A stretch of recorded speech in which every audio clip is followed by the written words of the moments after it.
Muy buenas noches con todos. Mi nombre es Jean-Paul Sepúlveda y voy a hacer la presentación sobre mi video, sobre mi práctica y mi retroalimentación sobre el curso predictivo del Kickoff. Entonces, para la materia de diseño y gestión de proyectos. Entonces, empecemos. Bueno, durante el curso aprendimos, yo lo llamaría una metodología, el Sprint.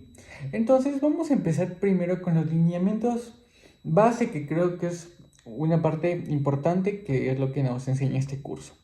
Primero, como se puede evidenciar, lo importante es fije la visión y alíñese. ¿Qué quiere decir esto? Nosotros tenemos una meta. La meta es ponerse de acuerdo con sus interesados, que siempre es lo más importante, con todos los interesados, los consumidores, los clientes del proyecto, los patrocinadores, y llegar a un acuerdo sobre los objetivos que queremos cumplir en el proyecto para así poder empezar a trabajar antes la primera, del primer de la primera historia del usuario que nosotros crearemos. Para esto es necesario establecer dos puntos importantes, que será conformar un equipo y el espacio del mismo.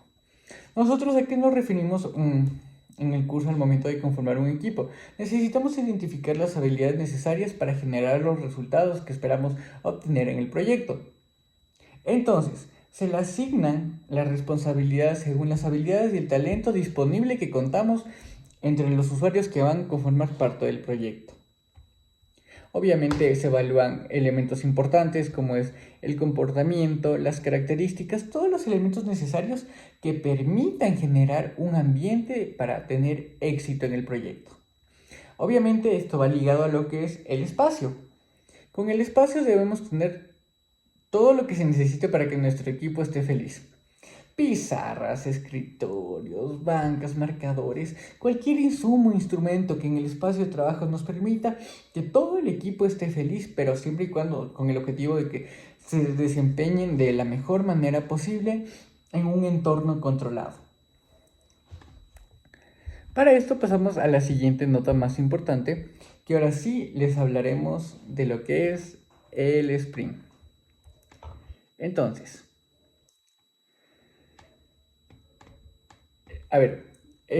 el sprint se basa básicamente en la metodología del Scrum. ¿Qué quiere decir esto? Vayamos con cómo se puede evidenciar con el gráfico. Un proyecto típico, obviamente según lo que nos indicaban en el curso, puede tomar 6 sprints o 12 semanas. Un sprint quiere decir 2 semanas para poder completarse. Podría parecer poco, pero no lo es. Entonces nosotros en el curso siempre te enseña a manejarse bajo el enfoque ágil. Entonces nosotros tenemos aquí una necesidad urgente para producir un producto. Estamos bajo esa presión. Entonces el sprint va a ser el planteamiento del sprint. El sprint, siguiendo obviamente el ciclo. La revisión del sprint y la retrospectiva. Para ser más claros con lo que nos referimos con un sprint. Nosotros con el sprint, ¿cuál es el objetivo del sprint? Es entregar valor al cliente con frecuencia. ¿Qué quiere decir esto? Al final de cada sprint, nos referimos a las 2 semanas, se entrega un incremento de software funcional al cliente, lo que permite que el cliente vea que el progreso del proyecto, cómo ve el progreso y proporciona obviamente la retroalimentación como estamos explicando ahorita en el ciclo del sprint, obviamente con comentarios tempranos porque son las primeras fases del proyecto. Adaptarnos a los cambios. Los requisitos del proyecto pueden ir cambiando constantemente a lo largo del tiempo. Los sprint cortos, ¿qué nos permiten hacer los sprint cortos? Adaptarnos a estos cambios y repriorizar el trabajo según sea necesario. Después pasamos al elemento 3, que será mejorar la colaboración. Los sprint fomentan la colaboración entre los miembros del equipo, ya que trabajan juntos para lograr un objetivo en común. Por eso recordemos que se mencionaba lo importante que es desde un inicio clasificar lo que es la conformación del equipo y un espacio eficiente para que se desenvuelva de mejor manera el mismo. Aumentar la visibilidad. Los sprints hacen que el progreso del proyecto sea más visible para todos los interesados, lo que nos ayuda a garantizar que todos estemos en la misma página, que es algo que normalmente suele pasar en muchos proyectos. Al momento de iniciar un proyecto, podemos partir de la misma idea, el mismo objetivo que queremos cumplir mediante las actividades ya designadas, pero a lo largo del tiempo la perspectiva de los usuarios que conforman el proyecto se pueden ir dispersando y así se puede ir descentralizando la idea que se conformó desde un inicio. Y obviamente el elemento más principal, diría yo, que son reducir los riesgos, lo que siempre buscamos al momento de desarrollar proyectos. Al dividir el proyecto en sprints, se reduce el riesgo de que el proyecto fracase. ¿Por qué? Porque estamos haciendo reuniones cada semana con el usuario.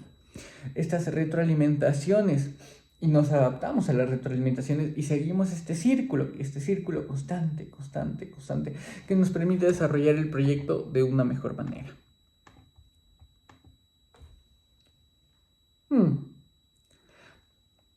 Entonces, como habíamos mencionado, vamos a recibir esta retroalimentación del cliente y de inmediato nuestro equipo sabrá o no si estamos en el camino correcto, que es lo que hemos venido desarrollando, explicando brevemente. Aquí, por ejemplo, puedo resaltar dos conceptos importantes que nos enseña el curso, que es el backlog y la historia del usuario. El backlog se refiere a que crearemos el backlog de un producto, será una lista de todo el trabajo que se necesita para hacer el producto, y conforme obviamente el proyecto va avanzando, se va reestructurando, se va cambiando. Los ítems del backlog guiarán la creación del entregable del proyecto, y esto puede exhibirse en una pared usando autoadhesivos, usando puntos que, como habíamos mencionado en nuestro espacio, nos permitan desenvolvernos de una mejor manera. A partir del backlog, pasamos a lo que es la historia del usuario. La historia del usuario es una herramienta usada en el desarrollo de software para capturar una descripción de una característica desde la perspectiva del usuario final. Una historia de usuario describe el tipo de usuario, lo que quiere y el por qué. Y es obviamente lo que queremos satisfacer.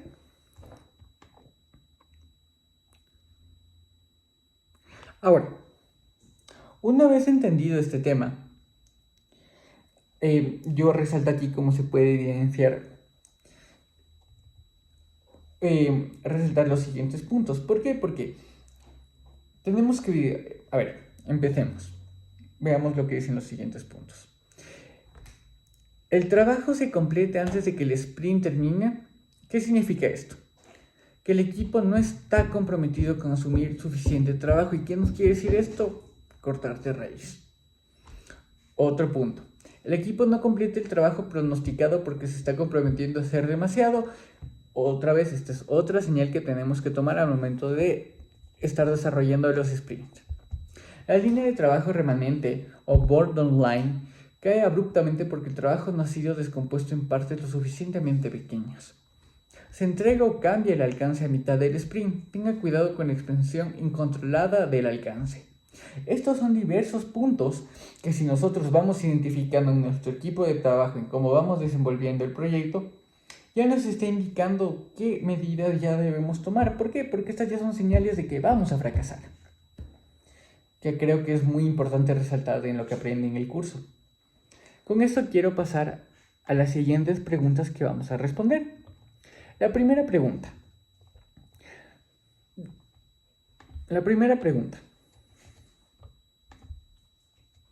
Describe lo que debe hacer para administrar los riesgos de un proyecto. ¿Cuándo se debe administrar los riesgos? ¿Cómo puede ayudar una matriz de evaluación de riesgos en este proceso? La primera pregunta. La segunda pregunta. A partir de su experiencia en proyectos personales o laborales, ejemplifique y clasifique 3 riesgos los cuales han sido los planes de respuesta para estos proyectos. ¿Eran adecuados para mitigar los riesgos? Pues lo veremos a continuación.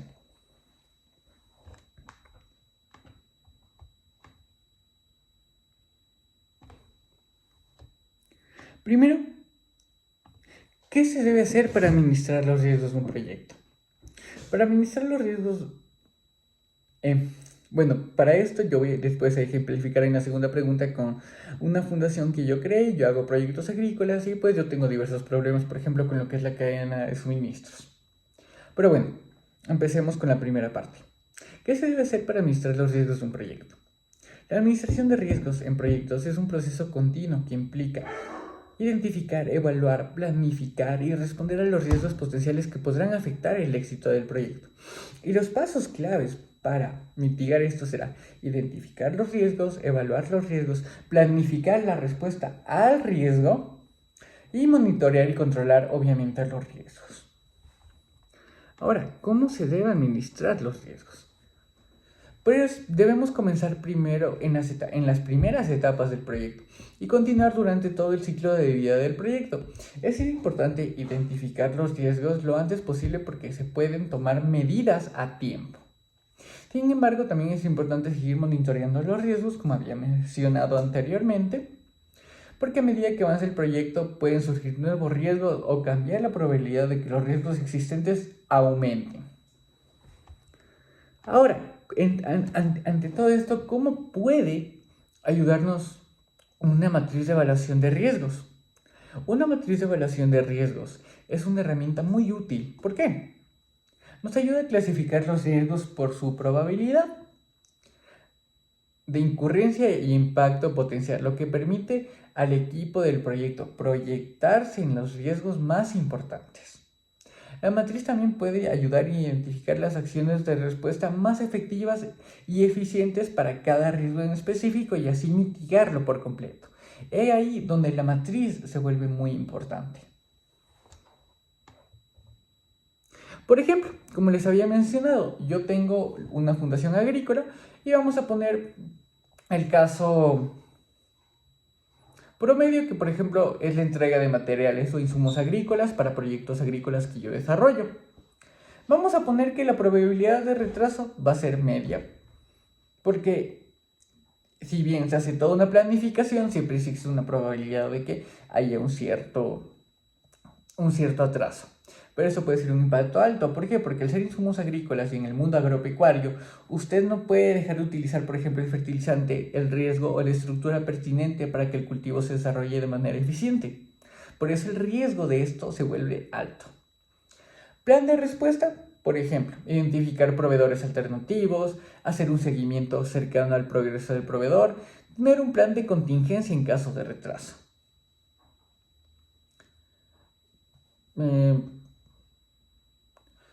Por ejemplo, otro caso puede ser un problema que yo tengo muy fuerte ahorita, que es, por ejemplo, que el presupuesto a veces no es suficiente. Yo estoy ahorita desarrollando una hectárea de arándanos con una comunidad pequeña aquí en el Valle de los Chillos, en Rumiñahui, en Cotochoa. Y, por ejemplo, al momento de ir desarrollando, tuvimos un problema en el presupuesto era insuficiente. Si bien aquí podíamos clasificarlo con una probabilidad media o baja, porque era algo que ya teníamos que haber previsto desde un inicio, pero obviamente no se tomaron en cuenta algunos insumos, algunos factores geográficos que surgieron a lo largo del ciclo de vida del proyecto que estamos desarrollando. Y el impacto fue alto. ¿Por qué? Porque no es lo mismo que sea un proyecto de $20,000 a que sean de 25,000, de 30,000, que fue lo que nos pasó. Entonces, las medidas correctivas para esto, ¿qué se puede hacer? Desarrollar un presupuesto obviamente detallado y realista de lo que vamos a desarrollar. Identificar posibles fuentes de financiamiento adicional. Y estar preparados para ajustar el alcance del proyecto. ¿Qué quiere decir esto? Ok, si ya solo teníamos 20,000, pero subió con 30, ¿qué podríamos hacer con esos 30,000, con esos 20,000 que tenemos, no los 30, para poder desarrollar el proyecto de la mejor manera posible?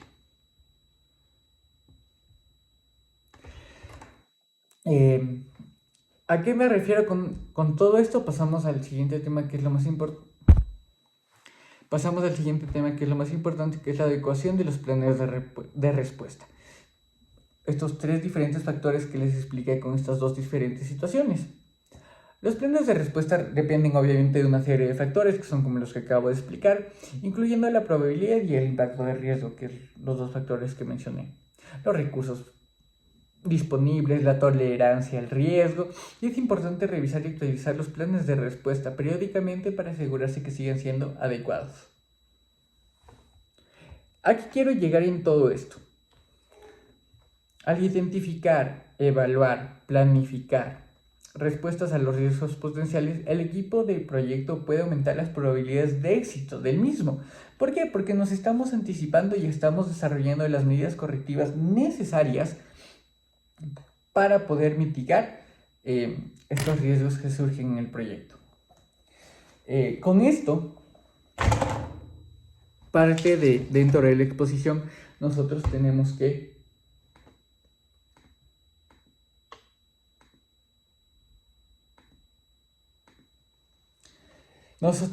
que subir obviamente nuestra insignia de lo que hemos completado el curso.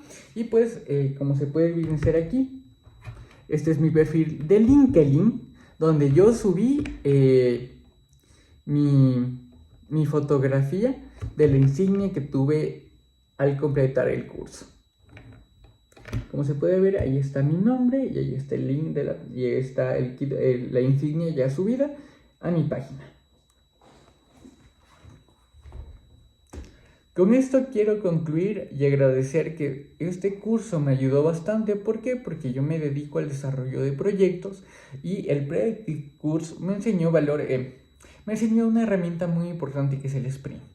Estas reuniones iterativas, diarias, que permiten que con las personas, mis patrocinadores, mis clientes, me estén retroalimentando constantemente y vaya viendo si me estoy o no desalineando de los diferentes caminos y el objetivo que queremos cumplir.